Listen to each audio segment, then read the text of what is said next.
This is the data privacy and challenges facing the gaming industry panel. In case you're lost, you can escape now. We won't hate you for it. My name is Bunny Smith, and this is Dana Gospel, and we're from the Norton Law Firm, and we are part of the team that is MAGFest's legal counsel. So we kind of cover the back end of this place, and also, if you can't tell by the red staff shirt, I am also the department head of consoles here, so come join us downstairs. Well, thanks for joining us today.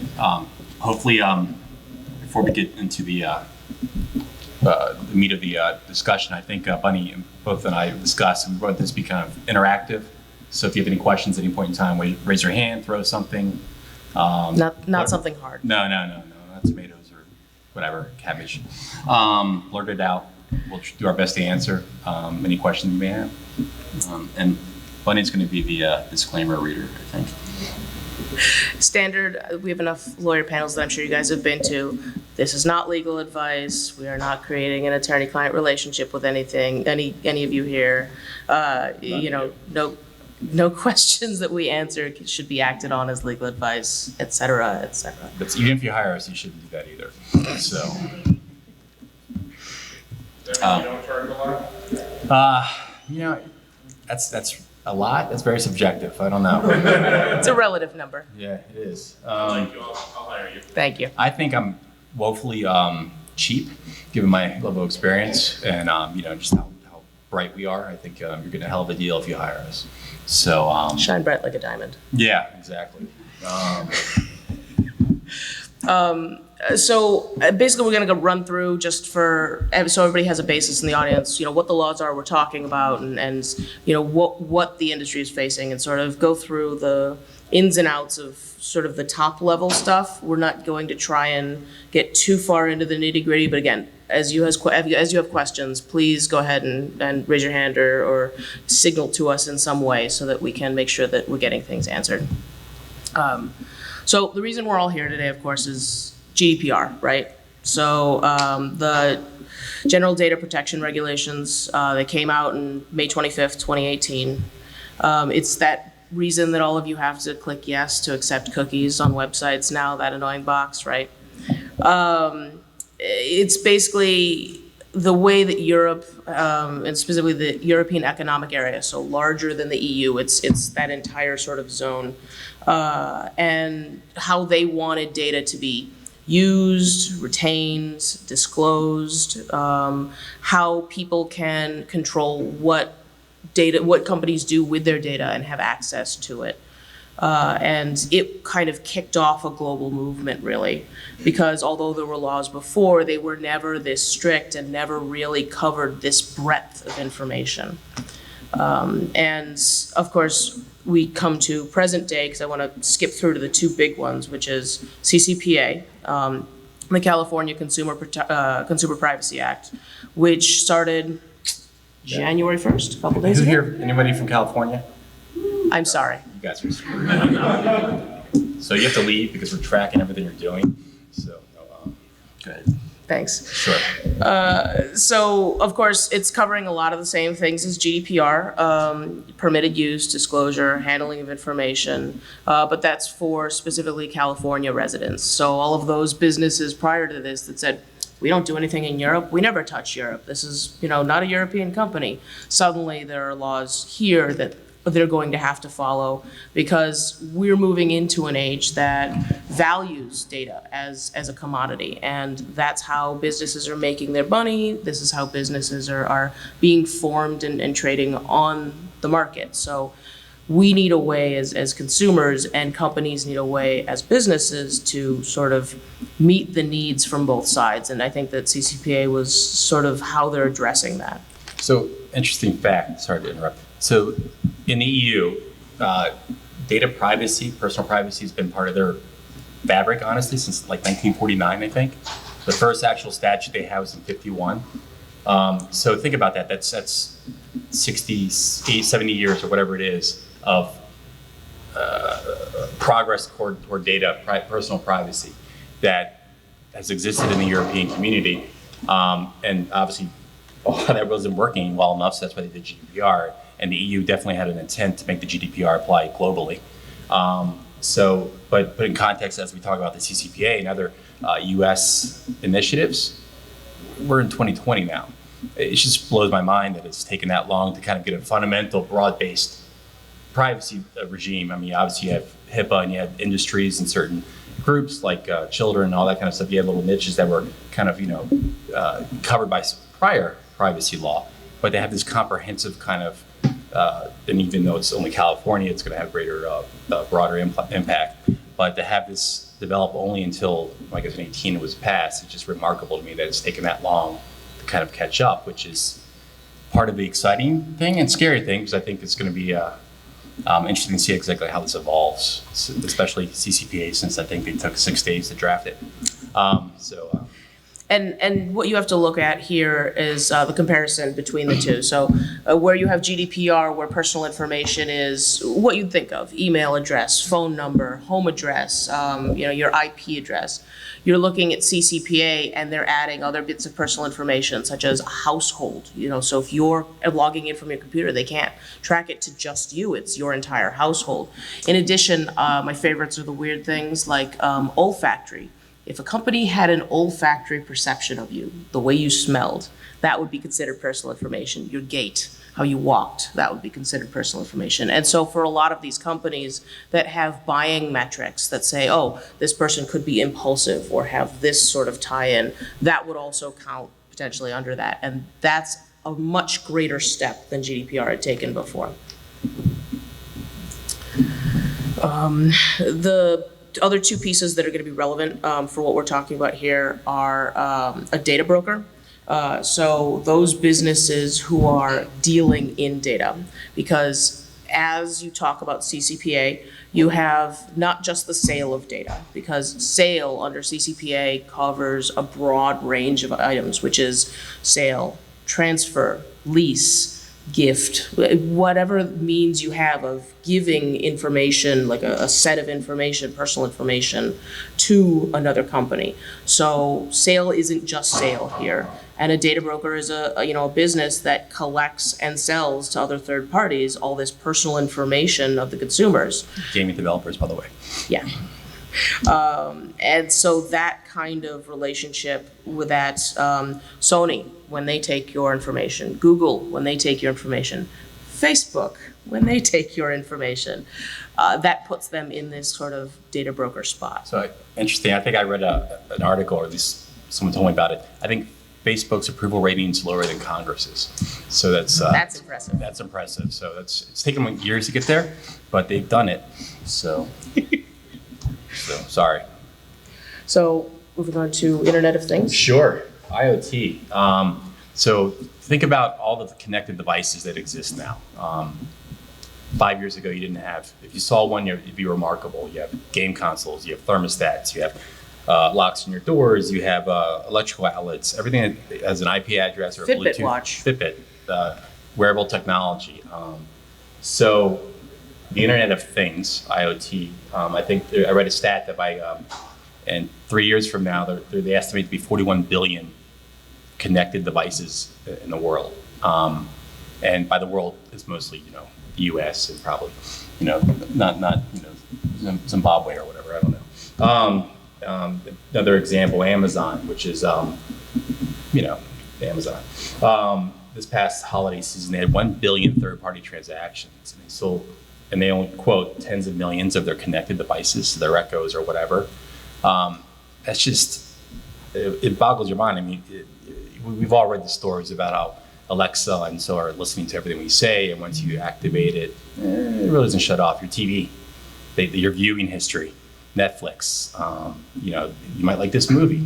They don't pick something out of thin air. They're profiling everything that we do, we watch. They're sharing that data amongst all their marketers. And this would be a large theme of our panel, and the only document where you can really find out, and I'll use quotes around that, exactly what they're doing, is a privacy policy that they put in place. And if any of you looked, MAGFest now has their very own privacy policy, courtesy of me. Thank you very much. Go check it out. So the funny part is, as we're talking about, and so IIT, California, in addition to CCPA, has enacted an IoT law. The first one in the country that's been replicated in Oregon and some other places that are kind of contemplating it. The federal government has tried to do something in this space, but unfortunately they haven't. They are dealing with government contractors, though, as far as certain security requirements and connected devices. They've done that by executive order, I believe. Yeah. But as far as the commercial world, it's not that way. So, and right now, the IoT legislation out there is more concerned with the security of the devices, password protection, authentication of the user, and that's how those statutes read. I'm not convinced that those statutes won't be broadened, whether through the legislature or by the courts, to encompass privacy. Gaming council is a perfect example. I mean, you have a large swath of minor, children using these devices. And for example, how many of you out there had their information sold or found on the net by Sony when they had their leak? Yeah, exactly. I mean, everyone's social security number is in somewhere out there being used by someone in Ukraine or wherever for some untoward reason. But and that's just the fact of life. Unfortunately, it's what we live in. California's IoT law, which took effect the same day as the CCPA. Which is not receiving as much fanfare as the CCPA, but I think it's going to have a broader impact. And California, for better or worse, kind of is the leads these kind of initiatives. Think about automobile emissions. There was no federal standard; it was really low, and California made a higher one. And what did the automobile manufacturers do? They followed California because you're not going to make a car that's suitable for California and suitable for Rhode Island from a different emission standpoint. It just doesn't make sense. So I think I know IoT is going to follow the same suit. They're going to make it so it complies with California law, and therefore it's going to change all of our interactions with IoT, the connected devices moving forward. I don't think that's alone. California has a history of this, of course. Privacy policies. Yeah. No one even heard of a privacy policy until CalOPA was passed, which is the predecessor to the CCPA. Right. And you want to go way back to the 70s, and you've got mattresses. All those giant tags that come on mattresses that say they have to be non-flammable. That came out of California. So we have a history here of California kind of sets where the ground is going to be, and everybody comes up to meet that. And later in the discussion, we'll talk about what the federal government, 6 miles that way, is doing. And there's some interesting dynamics at play as far as how broad. So personally, I'll throw it out there. I think a federal privacy statute will be passed, I think this year, to be frank. It depends a little bit on the election, but I think given how fractured I think politics is right now, there are two broad buckets of consensus in Washington. One is privacy as a whole, and that's both sides of the aisle. And two, which we'll talk about, for privacy for minors, kids. I think those are the two strong buckets where I think there is some real bipartisan uniformity there. There are certain issues on the outside that are very important issues, but they're disagreement. And we'll talk about those later. But so I think, and what you have here, and the reason I think privacy is going to pass this year is because you have the Amazons and the Googles and the Apples of the world pushing it and spending copious amounts of money to lobby that effort. And the reason for that is because they want to face one regulatory standard and not 51. So, and I don't blame them, honestly. It makes sense for the economy. I think if you have one standard, you should have, it makes it easier to kind of, it makes business move, I guess, versus trying to comply with 51 different standards that could vary wildly across state lines. So California's IoT law, much like the CCPA, is very broad. It applies to any device that essentially has an IP address or a Bluetooth address. So anything. It doesn't matter what the use is, commercial, residential, personal use, doesn't matter. It regulates it. And what that requires is that the manufacturer of those devices implement reasonable security measures. Now, reasonable. We're both lawyers. I litigated cases for 12 years. Every time I see reasonable, I like reasonable. That's the way, again, in front of a jury, because what I think is reasonable, what Bunny thinks is reasonable, what you may think is reasonable, it's going to differ. Now, California did provide a little bit of meat on that. So at the baseline, you're going to need password. You're going to need a user when they log on. They're going to have to change the password.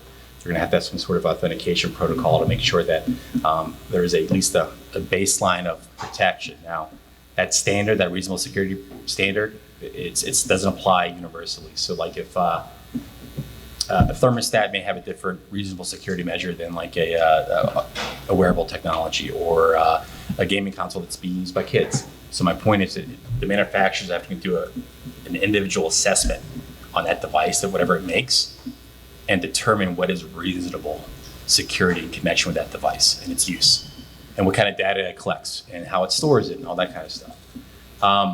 Back in 2016, I think it was, the California Attorney General at the time, Kamala Harris, presented a white paper on data breach history in California, which kind of went through the major breaches and kind of exactly what went wrong and what went right and how we could avoid it moving forward.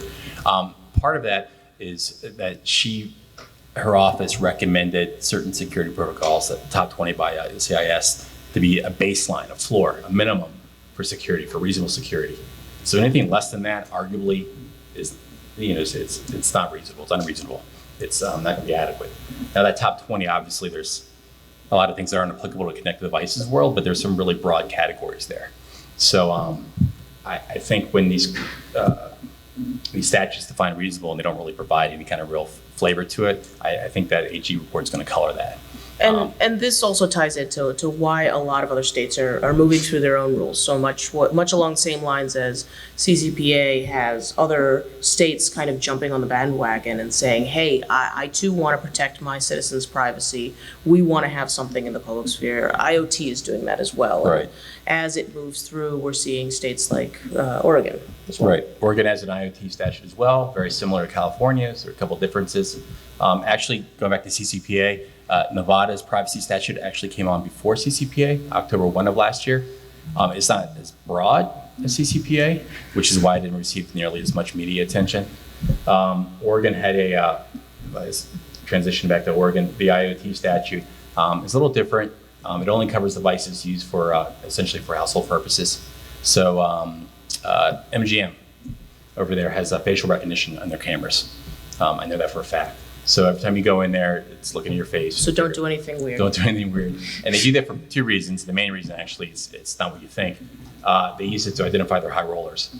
So if their high rollers don't check in with them, they know they're coming in, and they send whatever they're going to send to them to make them stay, make them high rollers. So they follow them around the casino. They buy device by device. They know how much they spend. They track all of that. So that's the main reason why they do that, and they monetize that. There's a value to it. Those cameras. In a prior life, I was in-house counsel for a large gaming company, casino company. So I know some stuff. I mean, those cameras are not inexpensive to put in, but the return on investment it's worth it. Let's put it that way. And just because it's a picture, not cognizable data, doesn't mean that it's somehow different than personal information. An image of you is as much personal information as your IP or email address. It's biometric. It's probably arguably more. Exactly. It's more sensitive than your name. So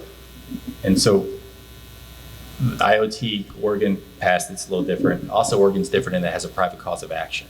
Now, what does that mean? So California, if there is a violation of the statute, the Attorney General is the only one that can kind of prosecute that.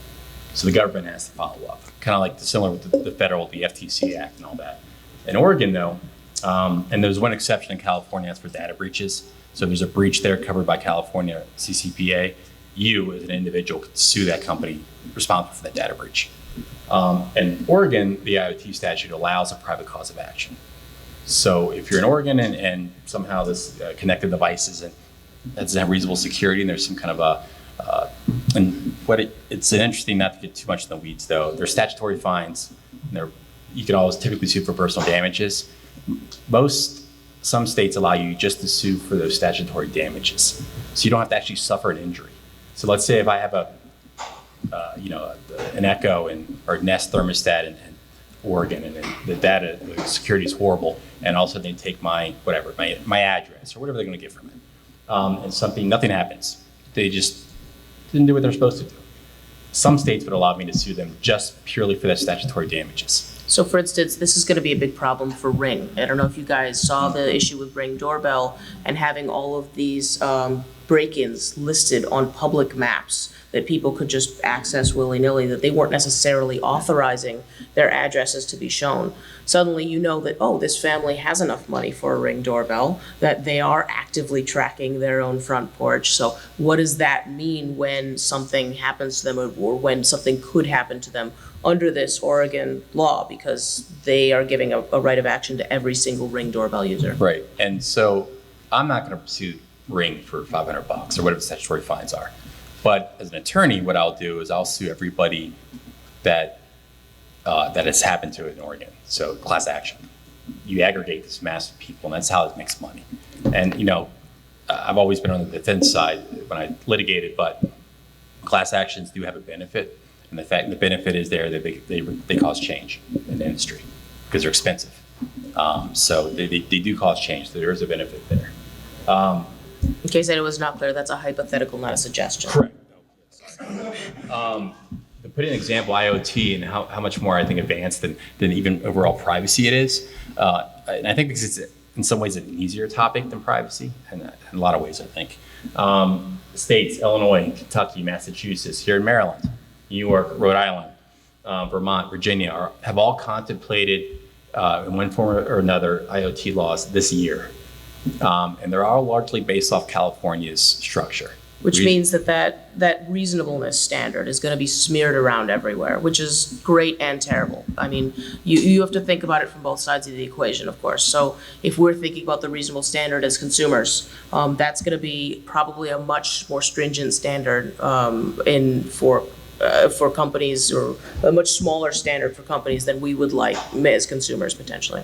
And that's going to, I think, lead to increased cost, because we're going to have to keep up with the Joneses. So security measures change over time.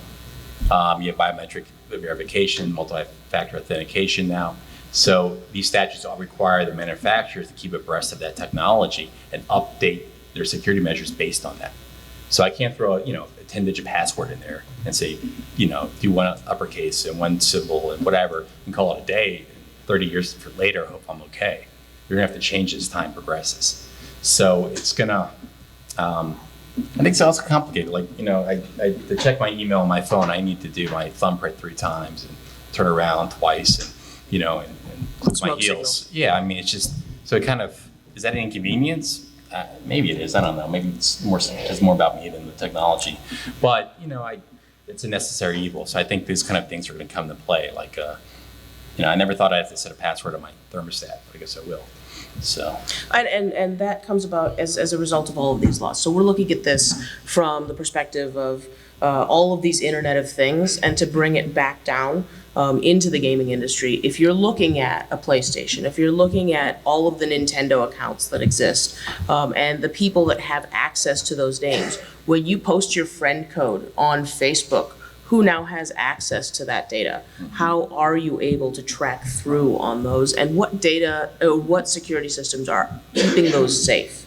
That's going to come really to the forefront of what's on both the company's minds and the consumers' minds in the face of these Internet of Things laws. So this ties back to GDPR. The EU, as I mentioned before, they have a 70-year history of privacy. So growing up, you think about that. Here, not so much. So these things are really going to evolve from a cultural standpoint. So everyone in this room we're going to sit there and think, wow, this is, like if I was sitting in Amsterdam right now, I think this is probably, oh yeah, why wouldn't you have this? Because I don't know anything else. Here, that's not the case. So you're going to have I think a real, a revolution, an evolution happening in this next couple of years from a privacy and a data security standpoint. And one of the pieces driving that is honestly going to be what we had touched on before, which is minors in gaming. Because, of course, I'm sure that all of you at some point were sat down in front of a console and said, okay, you do this for a while and we'll be over here. And you cut your teeth on, Super Metroid, or you cut your teeth on Duck Hunt or whatever it was. And nowadays we have kids who are sitting there cutting their teeth in Steam games or in other connected games. I mean, I don't know a 3-year-old that doesn't know how to access one of the Facebook games, honestly. So that kind of demographic needs to be treated very carefully in the industry. And that's really going to be a challenge when looking at what the current rules are, and how companies are either trying to work with them or skirt them. So think about maybe, is it 10 years ago? In-app purchases. Apple didn't really have any security around that. And kids were like downloading and buying things, and the parents got the bill and like, what the hell is this? So Apple responded. Or how many news stories did you see about some child in Farmville purchasing $600 worth of whatever it takes to grow your crops, right? And Facebook had no security about that. The first time it came up, I'm pretty sure Facebook said, "And that's our problem. Why?" Right. And that So the kind government of said it was? yeah, right. So we look at those types of evolutions and where we are now and the kinds of security you're able to put in place on your phone, on your tablet, on your computer, on your watch. In your house, Yeah. VPNs. And you can take that VPN here or anywhere else you go. So I mean, it's I hate to be cliche, brave new world. I hate that, but Now you have to sing it. no one said. You guys will definitely leave. So Bunny touched on gaming minors. So there's a statute, COPA. It's, why am I blanking on the C? Combating Online Pornography Act. Essentially came out in the 2000s. It was dealt for for online porn essentially for these kids and. Not porn for the children. No. That's a whole different. That's the next topic. No. COPA was kind of a relatively small player in the privacy world. It went a decade without really making any noise. I mean, really.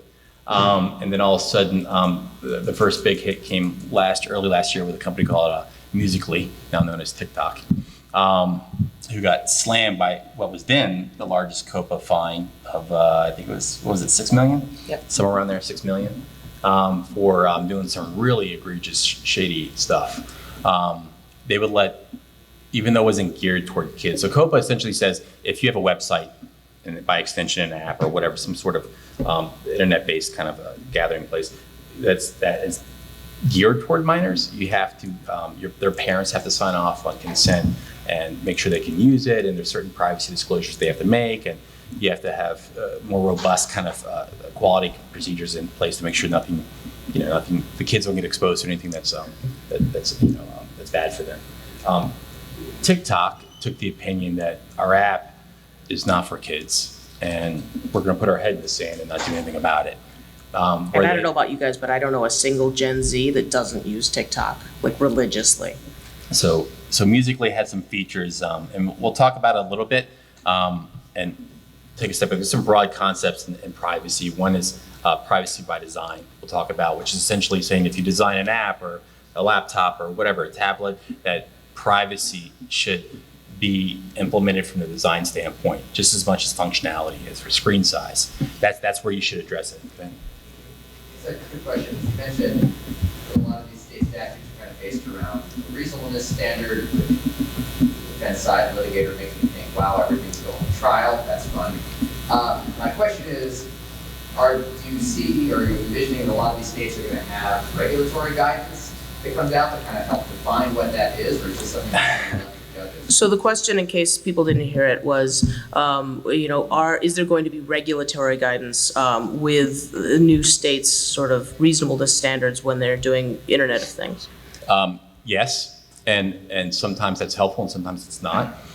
California's a perfect example. The Attorney General, Xavier, implemented a lot of proposed regs back in September September of 14th. last year. They're still not final, but yeah, we're enforcing the law, so yay.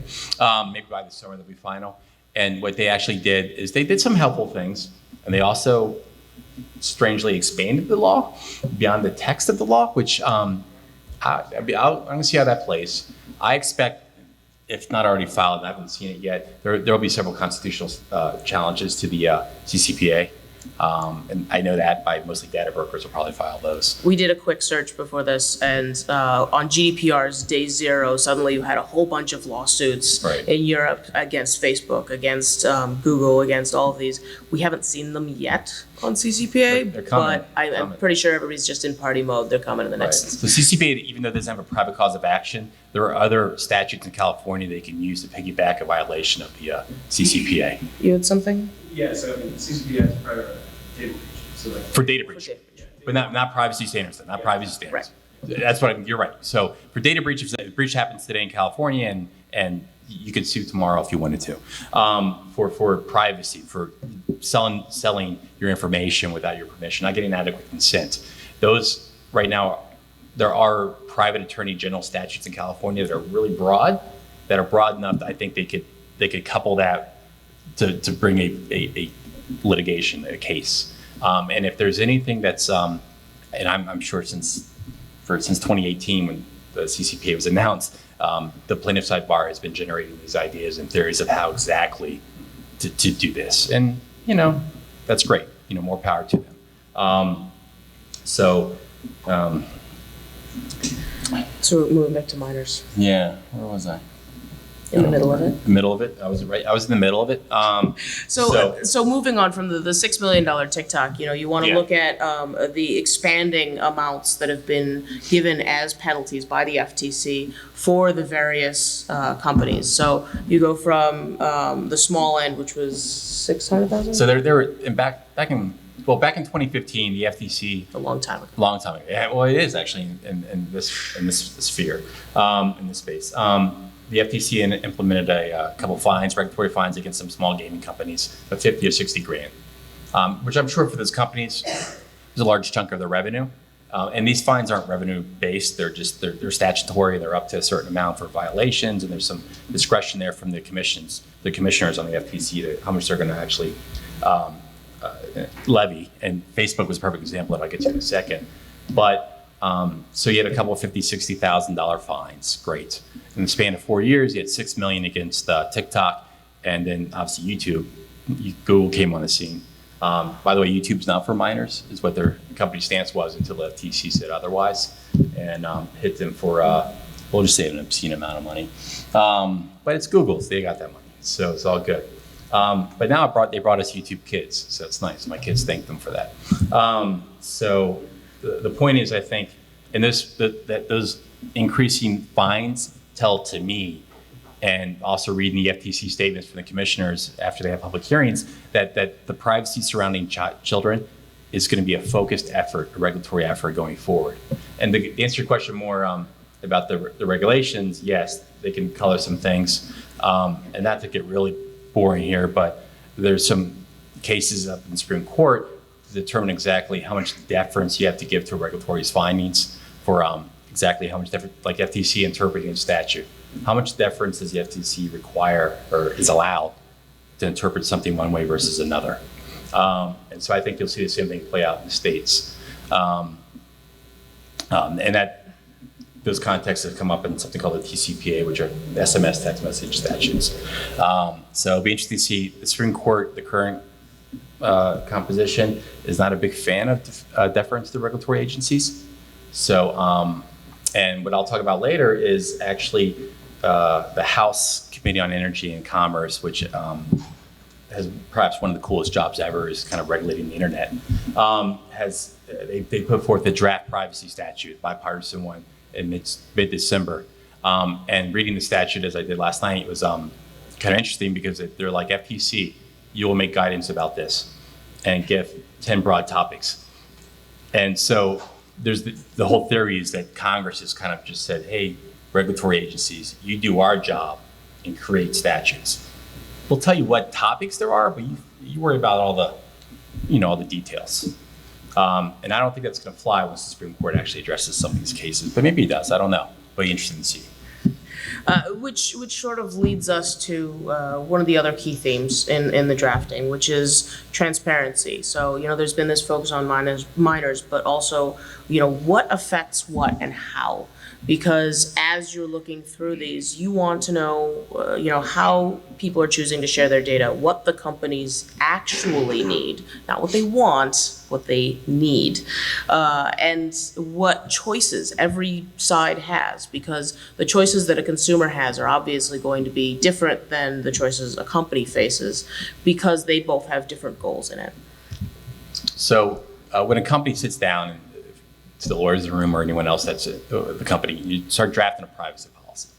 And I looked at EA's privacy policy 2 days ago, and some of these statutes require to make it longer. I mean, I don't know. It's probably like 17 pages. And what's the Flesch-Kincaid readability standard, which is iffy, but you have to be a college graduate to understand EA's privacy policy. Versus Harry Potter, you have to be like a 9-year-old. So and transparency is really it's hand in glove with a privacy policy. So if I'm designing an app or a game for a 13-year-old, my privacy policy has to be interpretable by that 13-year-old. I can do something that's you need a college engineering degree to figure out and have that 13-year-old say, oh yeah, sure, whatever, click here. That's not going to fly, or that's going to pass muster. And yes, we are aware, most of these people are just going, oh, I have to scroll and then click, fine. And Right. they're not actually reading it. We're under no delusions on that. Right. But I think that'll change too. But. Right. But in the event that people are actually reading through, speaking of which, if any of you here are not actually reading through privacy policies, to. you totally need to, not for your own sake, but for the fact that I know a lot of companies have been hiding Easter eggs in there. So you can totally get free stuff. That's right. Do it. Who was that? Was it who did that? It took them 2 years to find something. I don't know. Someone to make a claim. I forget who it was. But anyway, just transparency. These privacy policies need to be written in plain English. Small words, bite-sized, chunks. And what they need to do is put in layman terms, exactly what is a company? What am I going to gather about you? How am I going to gather about you? What information I'm going to get? How am I going to use it? Not only how I'm going to use it, but who I'm going to give it to.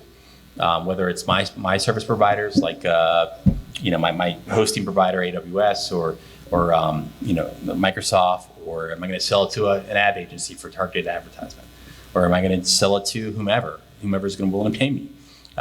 Where am I going to do with that? So, and the whole point for that is these privacy policies are supposed to inform the general public, the users of this technology, as to when I give my name and my address and, or I'm playing a game and they know that I like to play between 4 and 4:30 every day and I spend 26 minutes doing this or whatever, or they track my location. Or what the purchase history is. History. Do you only like power-ups? Do you tend to gear towards your avatar's color or what they're wearing? What things are affecting you and how does that match up with or not with your demographics? And under California law, that's all personal information now. That's all private. So you have to disclose all that to the using public. And then they have to sign off, consent on that. Good. Something that you just mentioned of let's just say a Harry Potter, a game, the private policy has to be made for a 13-year-old. When you get games that are older, like 16, is the verbiage kind of like that, or is it 35? Where's that? It's a gray area of that. Right. I think when you're drafting a privacy policy, the concepts are not that complex, to be honest. I don't know why the Harry Potter privacy policy can't apply across the board, to be honest with you.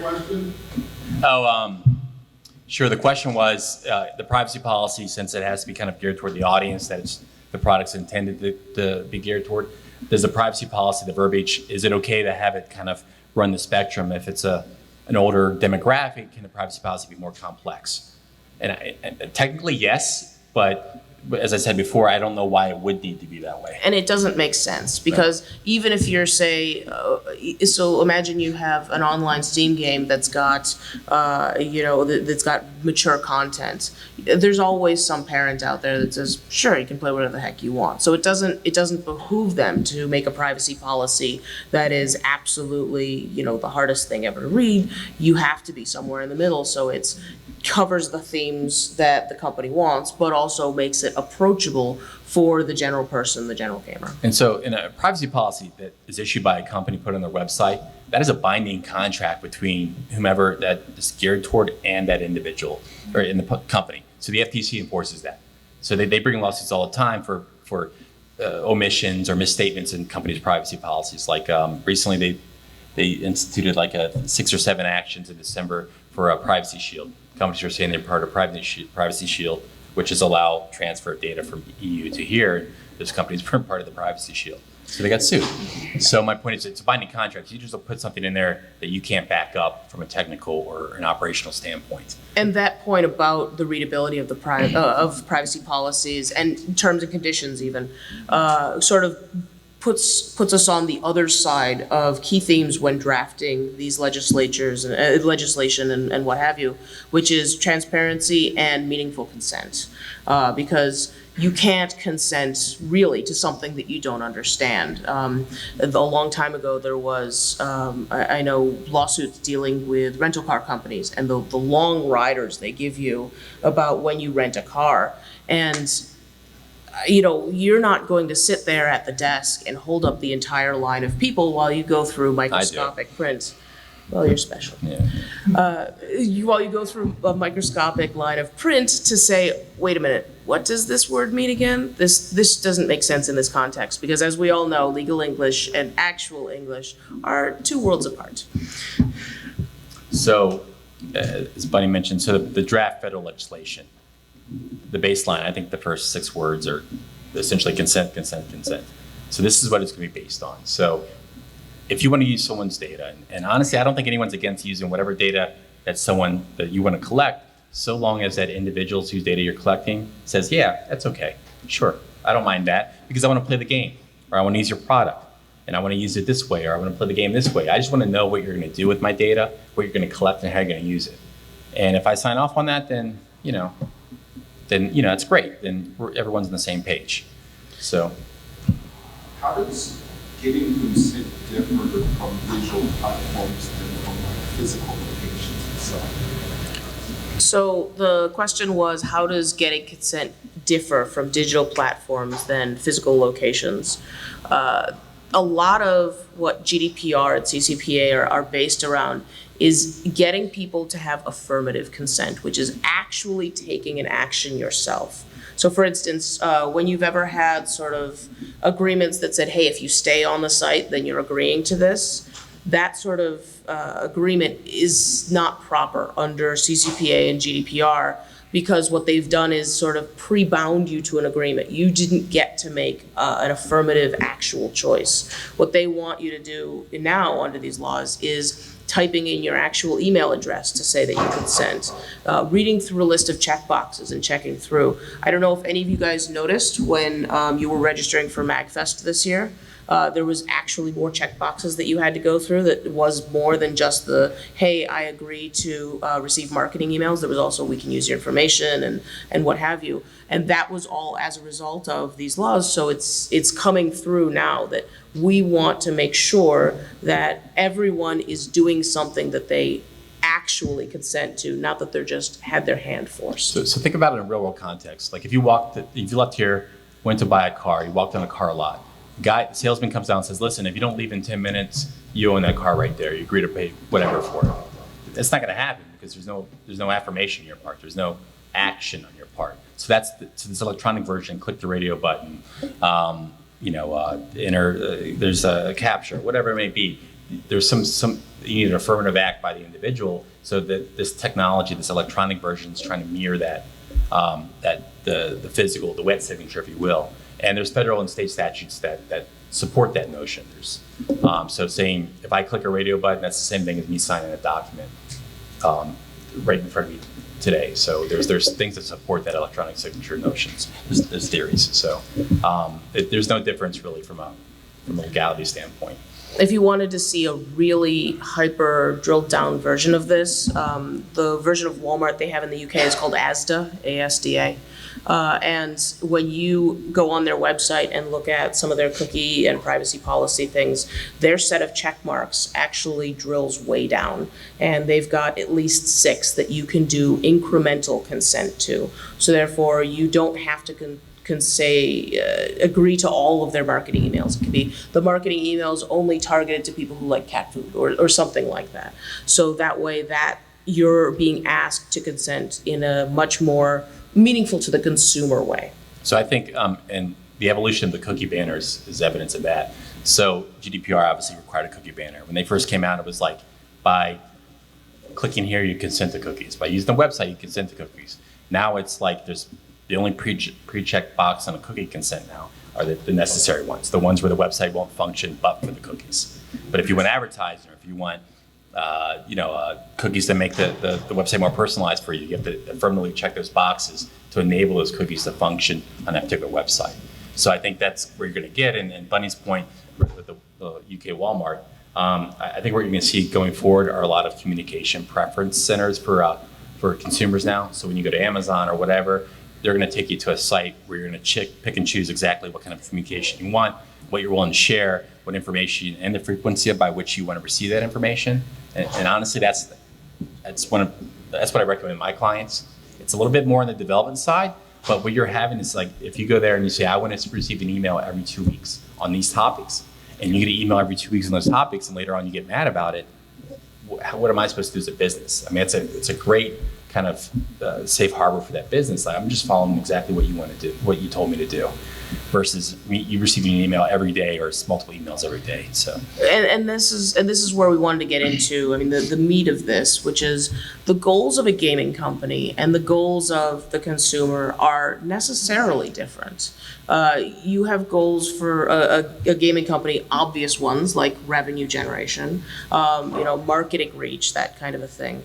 But also improving the gaming experience. How many games can you think of that have tanked because their gaming experience was half-hearted at best? I mean, honestly, there were so many games that were essentially vaporware in 2019. It's like the vapor year. So these games, the mobile developer, the app developers, the gaming developers, they obviously track your movement throughout the game. So if you spend a lot of time on one particular area, and you and everyone else does, they're probably going to think, well, hey, people like that. Whereas if you don't go to another function or don't use a certain feature of a game and no one else does, they're like, why am I going to spend any money, development money of my budget to develop that area that no one's going to?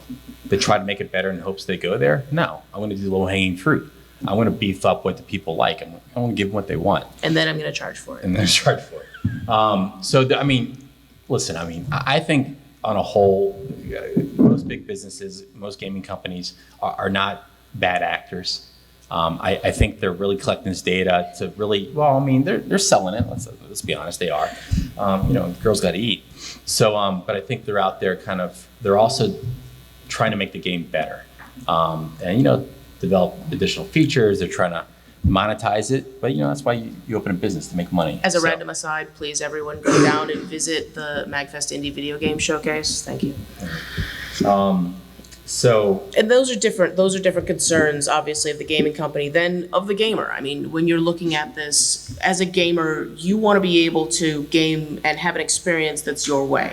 You want to be able to connect with your friends. You want to be able to use maybe their gamification features that they were hyping for revenue purposes to actually be social with them. You want to be able to accomplish necessary goals, such as sharing your ability to beat the highest score or kick the crap out of a certain boss. How many games do you play that are not on Facebook that you can now link through Facebook, right, and make that meaningful to your personal life? Being able to track and have a seamless experience across games. We have multiple different games now that are on multiple different platforms, and being able to track across that means having multiple instances of your personal information so that it can work together and you can go back and forth.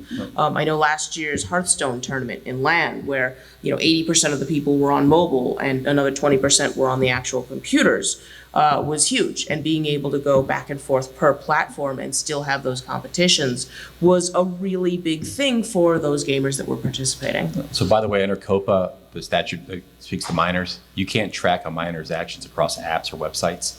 That's illegal. But so I think, but prior years, no one enforced that. I think that will change dramatically going forward. So just FYI. Yeah. So this kind of being at odds while also working in concert means that the new regulations, all of the new CCPA and IoT regulations, are going to cause challenges for these corporations and these gaming companies. Overly restrictive, so something that only gives them very narrow aisleways through which to move, are going to obviously hurt their revenue stream, and companies are going to be looking to get around this. In addition, gaming apps are going to think that they're unfairly singled out. So all of these freemium games on the Android App Store and the Google Play Store and the Apple App Store, how many of those are going to be modified heavily in the coming year because they just can't operate? I mean, honestly, any of you who don't think that you were the product, not the consumer, need to revisit all of those privacy policies and terms of conditions, because that's pretty much how that works. I mean, think about how broad the gaming industry's impact has been. So think of wearable technology. I got the health app on this thing. So he did a great job. He stood for amount of time today. And I can share that with all my friends. This gamification, this incentivizing the interaction between myself and this wearable technology, or whether it's Starbucks loyalty app. I get to go on Wednesdays because I get more points, which means more free stuff. My point is that derived from the gaming industry. These kind of this keep them coming back kind of thing. Eventually, it's going to get stale. You got to keep it fresh. So these various different levels and different features that are subject are allowed on the games. If you play more often or if you spend more, then they were prominent back in the day, which I think it's going to be very problematic for the industry to do going forward, because these privacy statutes, not only being pretty broad, they also have robust anti-discrimination provisions. So what that means is that you can't treat me differently because I choose not to give you my data than you treat him for giving data. So and the federal legislation has passed that even more. So it's not just like, okay, so I can't save my game, my progress. So what? I don't want to create an account. I don't care. I mean, it could be as simple as that, or it could be luminosity. Those brain teaser apps. They only let you have 3 games a day unless you sign up. And if you sign up, you get access to 20 games. I don't see how that's going to pass muster under these anti-discrimination provisions of these statutes going forward. Because essentially at that point, each people, both the free users and the paid users, are treated differently. Yeah. So, and the federal legislation is tied it not only just from a this and that kind of perspective. They tied it to anti-discrimination statutes, Title VII. So you're going to have a new wave of litigation based on race or gender or sexual orientation or whatever. It could be a whole different various permutations of that happening moving forward. So these are all things that are going to have the game industry and other industries are going to have to address. And I think it's going to be. I think they'll do it because they're incentivized to do it. There's money at stake, so I think they'll do it. But there's going to be some bumps and bruises moving till we get there. Yes. On the topic of incentivization, anti-discrimination stuff, particularly under the CCPA, what advice would you give, not specific to any client or whatever, but in general, what would be your advice for people who want to do data-driven personalization and discrimination loyalty? So the question was, what advice would we give, not legal advice, just advice, to people who wanted to do data-driven sort of loyalty programs and apps like this? So that was a big issue, and it actually under the CCPA, and it came from the restaurant industry, the hospitality industry, because everyone has a loyalty program. Spend $20 to get a free appetizer. Now, that's where the Attorney General came in, and he put forth some proposed regulations that kind of colored that a little bit. Those regulations actually are incredibly burdensome. So what they required was the restaurant in that case to monetize, put a value to the data that they're collecting from that individual.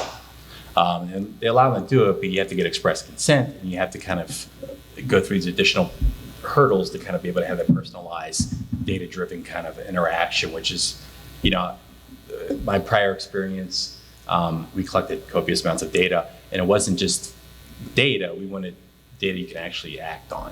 So the more personal it is, the more connected to the person is, obviously the more revenue generator it is. So I think moving forward, you're gonna have to be really careful as far as how you structure those programs, what incentives you're giving for that personalized content kind of thing.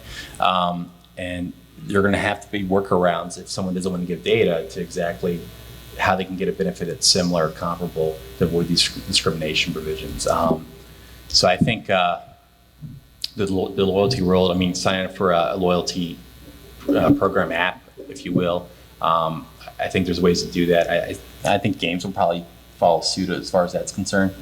So I don't think you're going to see these purchases or these survey pop-ups anymore. You're going to see more of like, these, But we've seen a little bit of this, right? Right. So the loot box thing, Yeah. the question of loot boxes, as those drop, as opposed to having to do subscriptions, I think that's probably going to push forward a little bit more. Right. Granted, the recent concerns over COPA and loot boxes and how the data is being bought almost in that way, because those are really appealing to children. Oh, there's this thing I can buy this one thing that may give me this power up, and of course everybody has very high hopes when they're doing a blind box pay, right?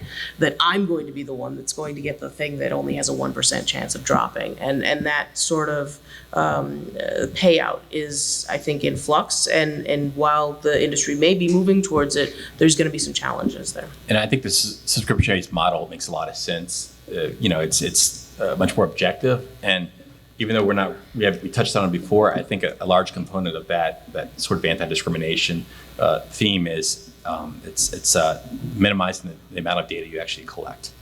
So I think it's going to require companies to actually sit down and figure out exactly what they truly need from a personal information standpoint to accomplish their business objective. Pokemon Go is a perfect example. When they first came out, they collected every piece of data they could get their hands on, even if they never used it. They had access to full Google profiles for the users. They got dinged for it. There was no need for the functionality of the game for them to have that information. And, they backed off. You're right. So. My clients, I have a few clients that are alcohol manufacturers. They want to age gate their website. So they ask for the birth year, the date of the month, and I'm like, no. Are you over 21 or not? Yes or no? I mean, my point is you have to think of it differently. There's no reason you need to collect the year for this kind of stuff. And the reason for that is COPA. So you think of that kind of standpoint. I've had clients that are like, oh, we collect home address. I'm like, oh, do you ever mail anything to anyone? No. I'm like, then why are you collecting it? You don't need it. We collect, gender. I'm like, why? And they're like, well, because it's useful. I mean, so I make my clients give me an example of how they actually use that data in the past year in a marketing campaign. And if they can't do that, I'm like, well, then don't collect it. So these changes and these types of challenges all feed into the question that I'm sure that all of you have on your minds, which is, what does the future look like? Where are we going with this? What is this going to be kind of in this mess? Brave new world. Yeah, the short answer of all of this is meh. Because honestly, we are in flux. We, as kind of we've talked about here, there are so many broad rules. Some are getting broader, and the way that it touches the industry is so pervasive that this is a brand new space, and we're all dealing with it sort of in real time right now. So those places that have the laws, like the EU or like California, are going to be at the forefront of establishing what this means coming down the pike. And, as much as we've harped on it, Facebook and Facebook's games are going to be at the forefront of this, because we've already had the Cambridge Analytica scandal. We already know that they're doing a lot of not right things with their data.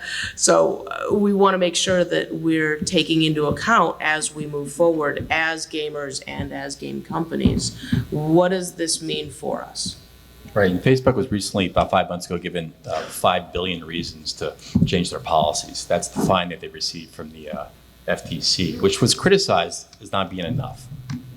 But I think, I don't know where the image is, but it was, from a regulatory fine in the U.S., it was the next closest fine was against Equifax for their data breach, which was $275 million.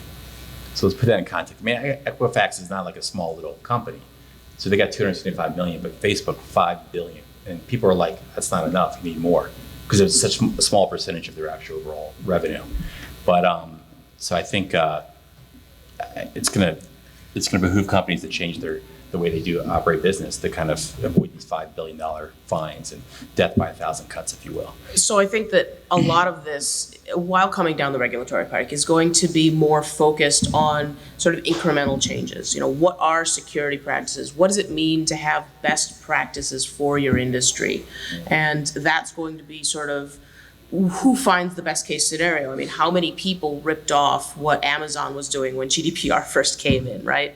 And they were looking at, oh, well, they have this kind of privacy policy. Clearly, we need this kind of privacy policy, whether they did or not.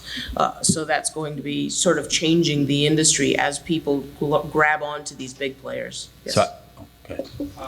You had mentioned COPA and YouTube, and not just YouTube Kids, but there were changes that were implemented for how content creators Correct. Yep. could advertise because they can't see the information from particular users, so they were losing viewers or their Right.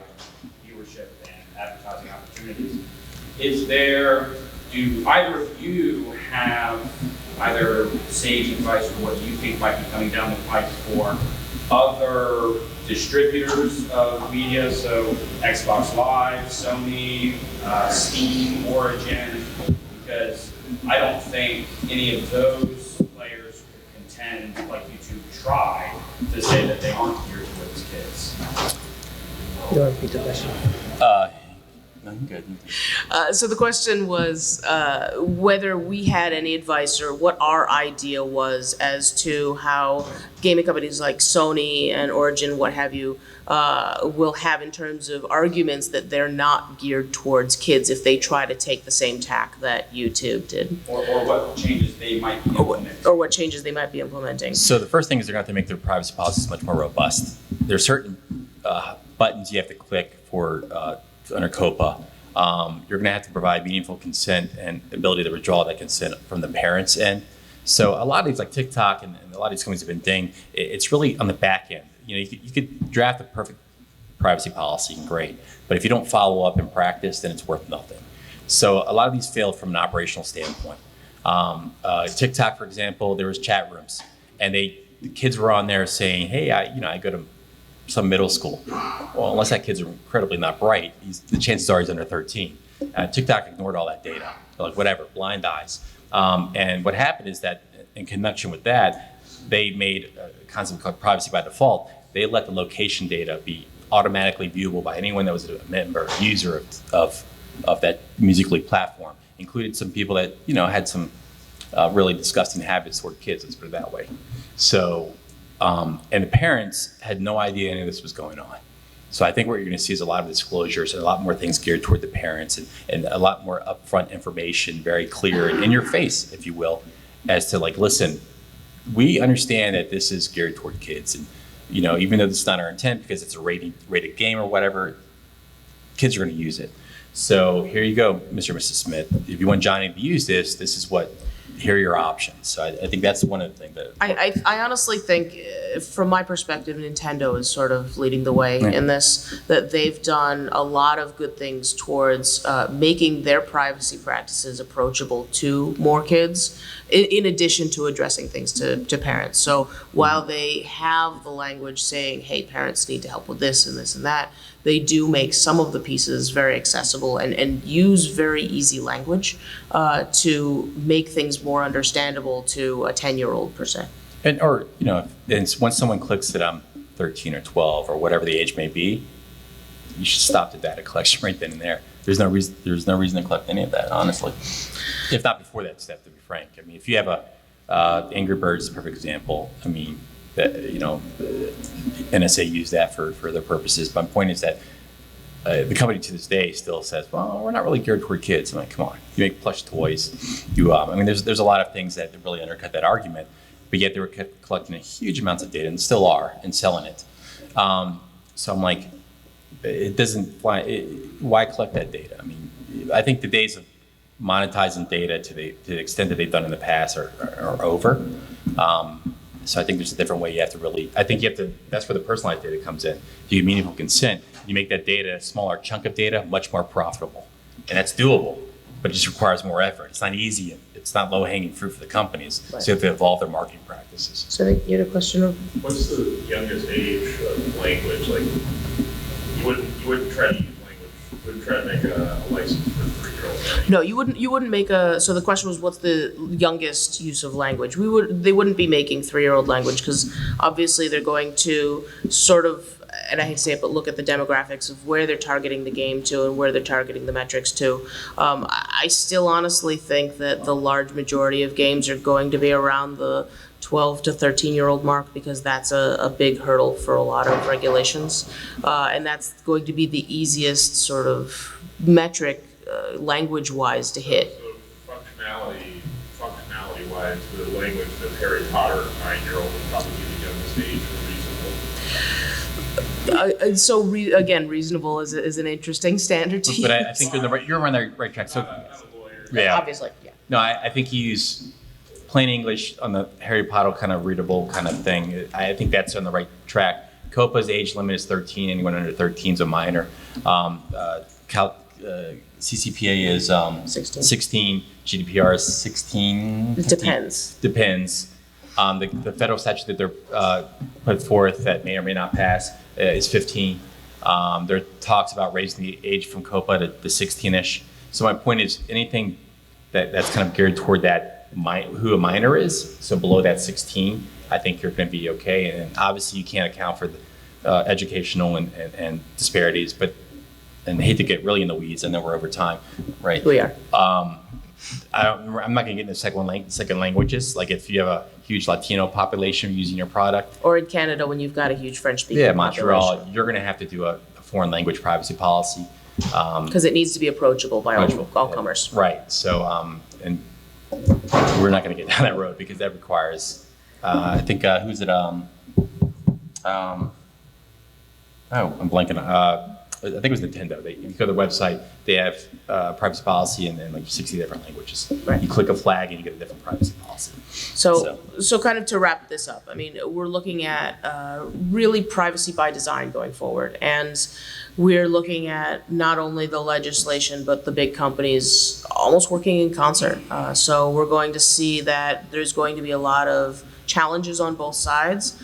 But I think that we're going to probably arrive in a better space, at least from the consumer's perspective, as to how the data really is being accessed and used by these companies. And I think companies are going to find new ways of marketing their businesses because that's the movement. And it doesn't look like it's slowing down anytime soon. Right. So privacy design, I think privacy standpoint from the very beginning of a product has become much more to the forefront. Just like when you're designing a user interface or whatever, the privacy aspect is going to be right there. You're going to have a privacy professional in that room during the design phase saying, hey, I recommend you do this, I sign off on that. And by the way, under the federal statute that's proposed, you need to hire a privacy professional who has to certify each year that you're doing everything right. Certify under penalties of perjury. So that's a lot of risk for that individual. So that's going to be interesting how that plays out. So I think we're going to cut it here, and then any other questions can come up. We're here all night. So thank you for joining us. thanks, guys.